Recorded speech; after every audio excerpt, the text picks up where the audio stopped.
Welcome to the deep dive. Today, we're really revving up for something cool. Oh, what do we got? We're exploring the whole world of RC cars, specifically where they're most popular. We've gathered a bunch of geographical analysis, market reports. Okay. So Mm. trying to map out the RC hotspots. Exactly. Our mission really is to figure out where these little machines are biggest and, why those places became such centers of activity. Right. And it's a wider world than many people think. Our sources definitely show it's not just kids playing. No, definitely. You've got everything from like the basic toy models right up to these incredibly sophisticated professional grade racers used in serious competitions. Totally. Or we need to look at how things like tech, money, even sort of local culture affects how popular RC cars are in different spots. Hmm? Okay, so let's start unpacking this. One of the first things that kind of jumped out from the data is how dominant electric RC cars are. Yeah, that's pretty clear. They tend to be, easier to get started with. Less messy, too, probably. Lower cost up front sometimes. Often, yes. And just generally more accessible, which gives them broader appeal. And then there's the type, and it seems like off-road models are really leading the pack. That makes sense. Their versatility, Right. being able to run them on different surfaces, grass, dirt, whatever, that's a big plus. Must be a huge factor. For sure. The data back that up. And something else we absolutely can't ignore is e-commerce. Ah, good point. Buying online. Yeah, it's totally changed the game. Suddenly, enthusiasts anywhere can get their hands on the latest models or, that one specific part they need for a custom build. Yeah. It's really democratized access. And we're not talking small change here. The market growth, it's pretty impressive. It really is. One report we saw predicts the global remote control toy car market, Yeah. just the toy part going from maybe $296 million this year, 2024, up to over $1 billion by 2034. Wow, that's a huge jump. What's the growth rate on that? Nearly 14% CAGR, compound annual growth rate. That's significant. And then there's another report looking at the wider RC hobby market. That one sees it going from about $2.1 billion back in 2021 to maybe $2.8 billion by 2031. So serious money flowing through this hobby. It's got real momentum. Definitely. And what's really striking is just how diverse it all is. You mentioned toy grade versus hobby grade, Right. but then you've got electric versus nitro or even gas power. And people doing all sorts of things with them, just bashing around in the backyard, serious collecting, highly organized racing. You mentioned STEM education, too. Yes, that's a growing area. Using RC cars to teach science, tech, engineering, math principles. It's pretty neat. That makes a lot of sense, actually, getting hands-on with mechanics and electronics. Exactly. And you see how the market segments itself to drive growth. You have the ready-to-run models, the RTRs. Right, for beginners. Yeah, lowers the barrier. You can just open the box and go, pretty much. But then you have immense customization for the hardcore enthusiasts. Keeps them engaged. And the STEM angle just broadens the appeal even further, doesn't it? Beyond just pure fun. It does. It links directly to technology, too. Think about lithium polymer batteries, LiPos, and they revolutionized electric cars. Advancements like that feed directly into the high-performance niches. And then there's the whole online community aspect. Social media? Oh, huge. Online forums, Facebook groups, YouTube channels. They amplify the whole culture. People sharing builds, tips, race footage. It really connects everyone. Absolutely. So yeah, our mission today is to sort of untangle all that and see where it leads geographically. Okay, so geography. The big picture. Our analysis seems to point pretty clearly towards the Northern Hemisphere being the dominant region overall. That's a key takeaway, yes. Yeah. The data, the established markets, it all points north. North America and Europe are the big players, it seems, though there's significant activity in Asia-Pacific too. Japan, China, and Australia pops up as well. Correct. And if you look at why the North dominates, there are a few big reasons. Economic development is a major one. More disposable income. Pretty much. Higher average incomes in many Northern Hemisphere countries mean more people can afford discretionary hobbies, especially the more expensive hobby-grade cars and parts. Makes sense. It's not just pocket money. Not for the serious stuff, no. But it's not just money. There's also often a more established, let's say, hobby culture in general. And maybe a stronger interest in motorsports overall. Does that spill over? I think it definitely does. Plus, historically, a lot of the key RC tech and the big manufacturing companies started in the Northern Hemisphere. Like who? Well, you've got the Japanese giants, Tamiya and Kyosho, and then major U.S. brands like Losi, Associated. They were pioneers. That early concentration gave the North a head start. So money, culture, and history all kind of lined up. A powerful combination. Though, we should acknowledge, things are growing elsewhere in the southern hemisphere and parts of Asia, too. It's not static. Right. Okay, let's zoom in on those continental hotbeds then. North America sounds like it's king of the hill. It is, yeah. Largest single market globally. The U.S. is way out in front. I saw a figure like 34.6% of the global RC toy car market in 2024, just the U.S. That sounds right. Over $100 million just in toy grade. Yeah. And the broader RC hobby market there, we're talking billions.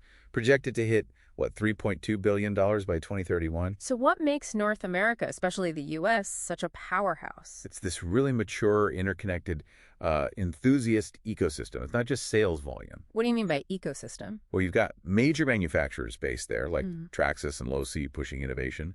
Then you have Roar remotely operated auto racers. Ah, yes, the governing body. The oldest one, actually, founded way back in 1967. They provide the structure for competitive racing across the U.S. and Canada.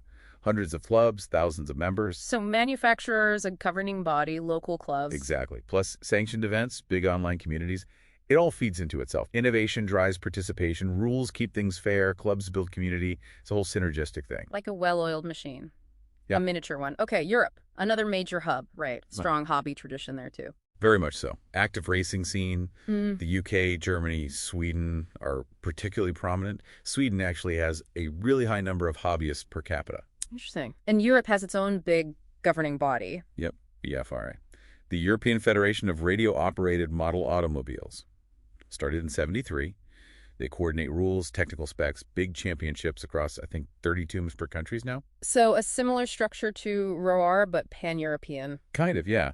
Underneath EFRA, you have strong national federations, like the BRCA in the UK British Radio Car Association, started '71, or the DMC in Germany, SBF in Sweden. And what do these national bodies do? They organize the national competitions, promote the hobby locally, represent their members within EFR. It provides a really clear structure. And Sweden, you mentioned them. Any particular history there? Yeah, interesting bit of trivia. Sweden was actually the very first foreign market for Team Associated, one of the big U.S. brands. Really? Yeah. And Tamiya and Kyosho apparently marketed quite aggressively there back in the late 70s, early 80s. So they got in early, built a strong following. So a more maybe federated top-down structure in Europe compared to North America. You could say that, yeah. That organized structure really facilitates standardized racing and growth across many different countries. Okay, let's hit east. Asia-Pacific. Critical region, obviously, huge consumer market, but also the manufacturing heartland, right? Tamiya, Kyosho, based in Japan. Absolutely. Japan is pivotal. They have a long, rich RC history. Their own governing body, JMRCA, Japan Model Racing Car Association, also started back in '71. What's the Japanese scene like? Oh, it's often called a hobby crazy country. Yeah. Super high density of enthusiasts, very tech-focused, really well-organized racing. And the manufacturers, like Kyosho, are deeply involved in supporting JMRCA and the racing scene. And Australia. Southern Hemisphere, but you mentioned them earlier. Yep, surprisingly robust community down there. They have RCRA, Remote Control Racing Australia, as their national body. They used to be called ARCMCC. And they fit into a regional structure, too. Yeah, they're part of FEMASOC, the Far East Model Car Association. That covers a huge area. China, Hong Kong, Indonesia, Malaysia, Singapore, South Korea, Taiwan, Thailand, plus Japan and Australia. Wow, that's a wide reach. And is rising income a factor in Asia-Pacific's growth? Definitely. Increasing disposable incomes are fueling market growth across much of that region. It sounds like in Japan especially, there's this really close link between the companies making the cars and the people racing them. That's a great way to put it. It's symbiotic. That closeness really seems to drive innovation, push the technology forward. There's a lot of national pride tied up in it, too. Creates a very dynamic environment. For sure. Very forward-thinking. Okay, what about the other regions? Latin America, Middle East, Africa. Our sources seem a bit lighter on RC car-specific data there. Yeah, they're generally seen as developing markets for this specific hobby. We see broader data for remote control products or the hobby market overall, mentioning places like Brazil, Argentina, Mexico, some GCC countries, Israel, South Africa. But less established for hobby-grade RC cars specifically. Generally, yes. There's definite potential, and it's very much linked to economic growth. Rising disposable incomes are key. Do we see any signs of organized activity? We do. There are examples like a national championship mentioned for 2025 in the Dominican Republic. So Interest is definitely building. But barriers exist. Oh, yeah.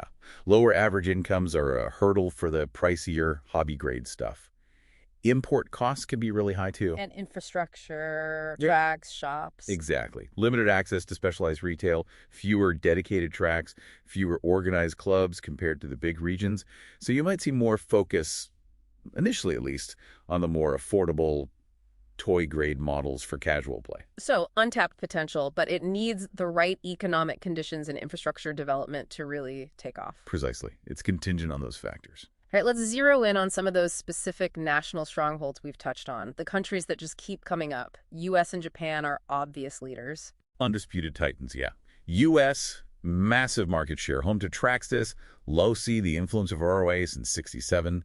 Japan, the pioneer, Tamiya, Kyosho, the structure of JMRCA since '71, that deep hobby culture. Then the U.K. and Germany both sound like hobby havens. They really are. Strong enthusiast communities, lots of hobby shops, very active governing bodies, BRCA in the UK, DMC in Germany. You mentioned the number of clubs in Germany. Yeah, nearly 400 associated with DMC. That's huge. It is. Shows incredible organization and interest. Excellent product availability in both countries, too, and structured regional championships. And Sweden, again, punching above its weight, population-wise. Definitely. That high hobbyist per capita figure is telling. Plus that history of early adoption we talked about. Their national body, SBF, is active within EFRA, and they have a lively racing scene. Australia, too, making the list. Seems affordability and space are factors there. Yeah, relative affordability compared to maybe some other hobbies. And obviously, plenty of space for running cars, especially off-road. And RCRA provides that national structure. Clubs in every state, active championships. They're part of FEMSA, too. Any other notable mentions that came up? Well, Canada's closely tied to the U.S. scene through Aurora. China is interesting. A huge manufacturing base, of course, but also growing domestic interest. They're part of FEMSA and even hosting international events. Like what? The 2025 SIDP, that's a big international race, is set to be held in Xiamen. Okay, so China's becoming a player on the participation side, too. Seems like it. The Netherlands also gets mentioned for having numerous tracks and clubs, very active in EFRI. Italy, France, Spain have their own scenes, too, within EFRI. And Cyprus came up. Cyprus. Yeah. Apparently a surprisingly strong interest for its size. Quite a few shops, even a replica go-kart track for RC cars. Wow, so it really can pop up anywhere. What's the common thread in these strongholds, then? Often it's that history, early adoption, early development, plus the early setup of those governing bodies. That gave them structure, legitimacy, a way to organize competitions fairly. And that leads to mature ecosystems. Exactly. You get the clubs, the race series, the tracks, the knowledgeable consumers. Yeah. It all builds over time in these long-established countries. Okay, so history and structure matter. Now let's get even more granular. Regional and urban hotspots within these countries. The U.S. is split into RRR regions, right? 12 of them plus Canada. That's right. And yes, certain areas consistently pop up. Southern California is probably the most famous. SoCal, what makes it such an epicenter? Well, it's a nerve center, really. You've got a huge concentration of manufacturers there.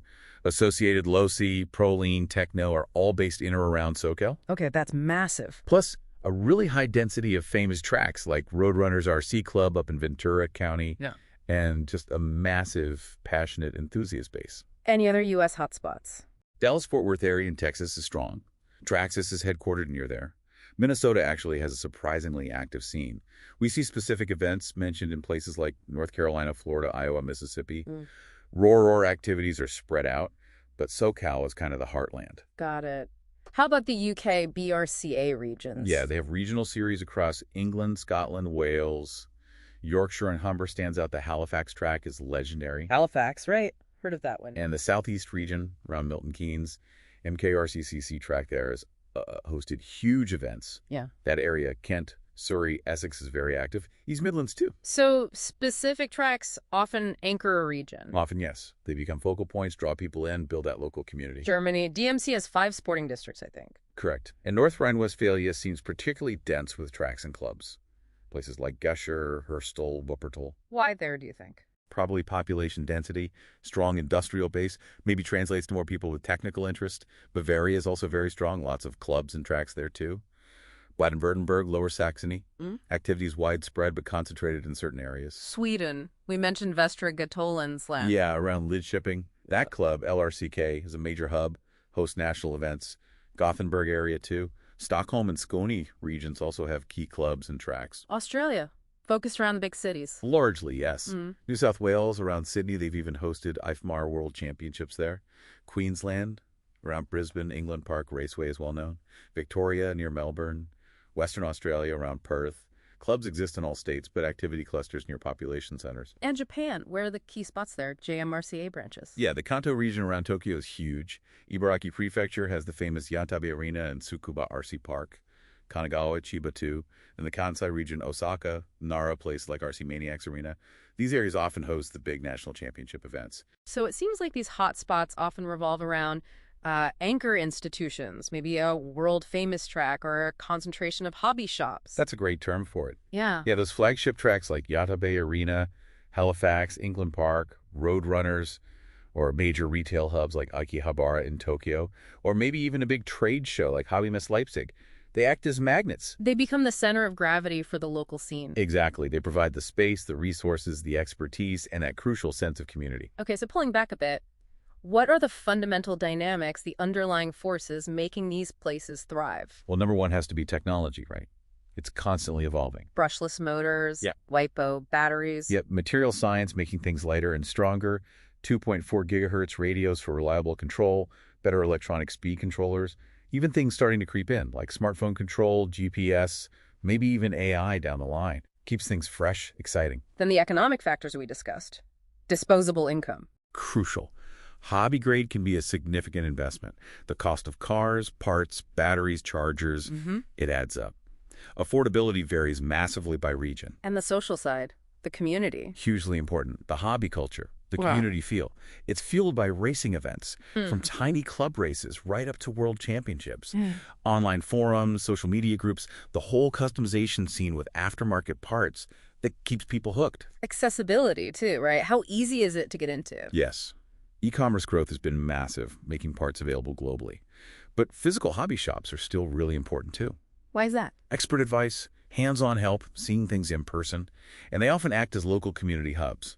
One source estimated maybe 70% of sales were still happening offline in 2024. Interesting balance. And you need space, obviously. You do.